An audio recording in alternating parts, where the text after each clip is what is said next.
Hello everybody and welcome to Dungeons & Drams. Today I want to talk to you a little bit about immersion. And with immersion, there's a million different ways to create immersion. One of those within combat is describing your attacks. Now, we all know that combat can often take a very long time and sometimes can get a little bit boring unless you're painting a vivid picture. Even still, sometimes a little bit boring. But let's talk a little bit about how to improve your combat descriptions. We're here in ChatGPT, and I'm going to start off with my initial prompt. I'm a dungeon master who's running Dungeons & Dragons 5th edition. I'm looking to make my combat more interesting by adding more flavorful descriptions to attacks. I will give you the creature, and I'd like you to use their stat block and give me 3 different ways to express all of their attacks. Here's where I'm going to start. I'm going to start off with an air elemental. Now, when I think of an air elemental in the stat block, it has a slam attack, which is a multi-attack, but then it also has a whirlwind, which is basically, air rushing at something, and it can push it if they fail their saving throw. Now, both of these could be pretty boring. Roll a dice. The air elemental hits you with a slam attack, and it's going to roll again, and it hits you with its next slam attack, and it's doing a grand total of 28 points of damage. And same thing with the whirlwind. Obviously, we could be a little bit more interesting, but that's what this is for. So I'm going to tell it to create some stuff for an air elemental. And because of the way that I worded this prompt, all I need to do is type the name of the monster, and that's it. I don't have to say, could you please create this for an air elemental or anything like that.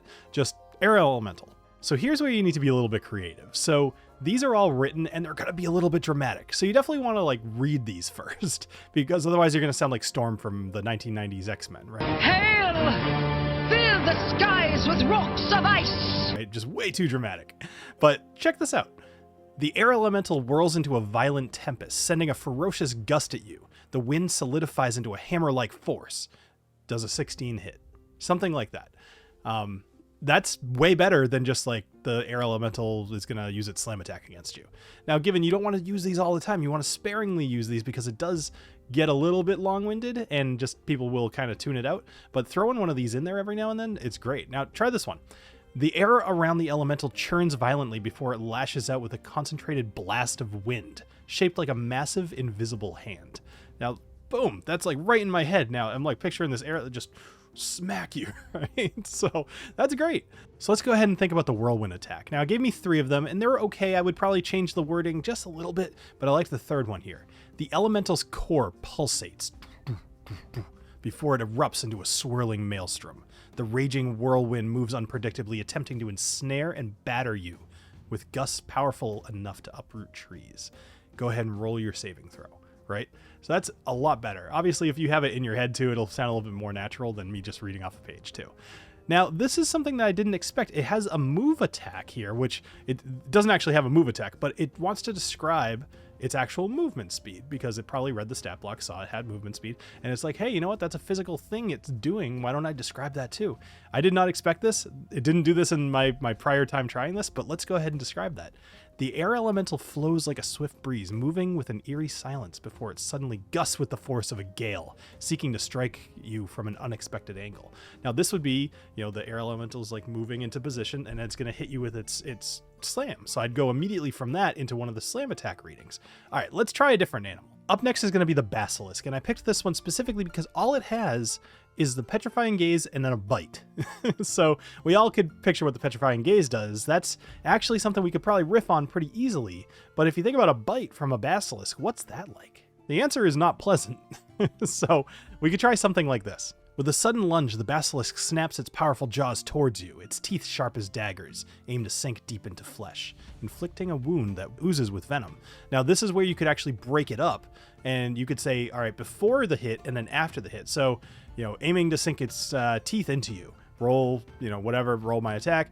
It hits. Okay, the teeth sink into you, and they ooze with venom. This is now giving them that information that there's some bad stuff that could happen here. Then we can move on to the petrifying gaze. The basilisk's eyes glimmer with a menacing otherworldly light. Now, this is now telling them where that attack is coming from. Let's assume somebody doesn't know what a basilisk is. If you know that, you see somebody turn into stone when they're fighting it, you might not think, oh, I need to avert my eyes. You might just think oh, okay, well, you're within 30 feet. Go ahead and roll your save. Oh, no, you start turning into stone.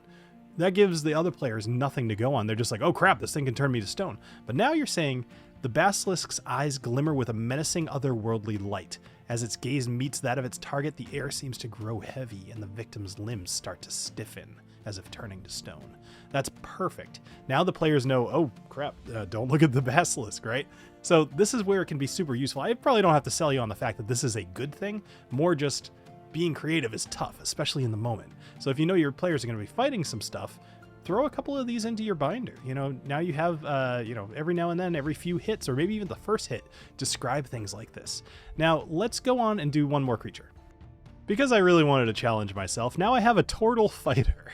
So this is great, actually, and reading through a few of these, this is pretty fun. So let's go to just description number 2 here.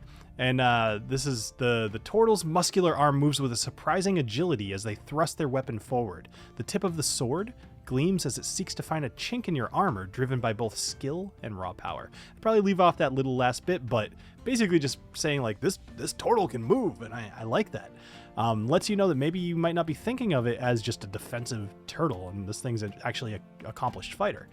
The Toral steps forward, their weapon held high. With a powerful downward strike, they bring the blade crashing down, aiming to cleave through defenses as easily as it would air. I'd probably change the end of that just a little bit, like aiming to cleave through your defenses. Now you have the shell defense, which, if you don't know, like Tortles can put their heads down in their shell and basically get some extra AC.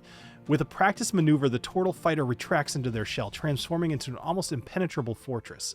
Now, I would say something like that. Basically, I'd be like, you take a swing at the turtle.